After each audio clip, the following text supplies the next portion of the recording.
নমস্কার বন্ধুরা, আবার আমাদের নেপাল ভ্রমণের একটা নতুন ভিডিও নিয়ে হাজির হয়েছি আপনাদের সামনে।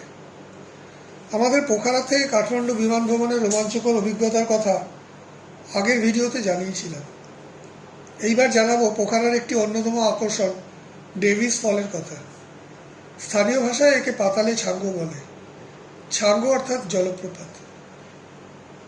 জলপ্রপাত সাধারণত পাহাড়ের ওপর থেকে প্রচণ্ড বেগে নিচে আছড়ে পড়ে, কিন্তু এই জলপ্রপাতের জলরাশি পাতালের অন্ধকার গহ্বরে প্রবেশ করে মাটির 100 ফুট নিচে একটি অতল সুড়ঙ্গে হারিয়ে যায়। সেই জন্য নেপালিরা একে পাতালে ছাঙ্গো বলে। কিন্তু এই জলপ্রপাত পর্যটকদের কাছে ডেভিস ফল নামে বেশি পরিচিত। এই ডেভিস ফলস নামকরণের পেছনে একটা ইতিহাস আছে। 1961 সালের 31শে জুলাই এক সুইস দম্পতি মিস্টার অ্যান্ড মিসেস ডেভি এই জলপ্রপাতের অসামান্য সৌন্দর্য উপভোগ করতে আসে, কিন্তু তারা ঘুণাক্ষরেও জানত না যে তাদের সামনে কি ভয়ানক বিভীষিকা অপেক্ষা করছে। ওই জলে সাঁতার কাটার সময় মিসেস ডেভি জলের স্রোতের তোড়ে একটি গহ্বরে ডুবে যায় এবং সেখানেই তার মৃত্যু হয়।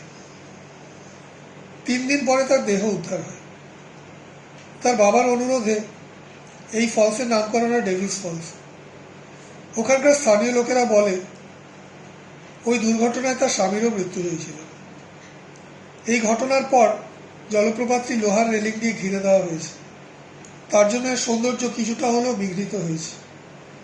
বর্ষাকালে এই ফলস ভয়ানক চেহারা দেয়।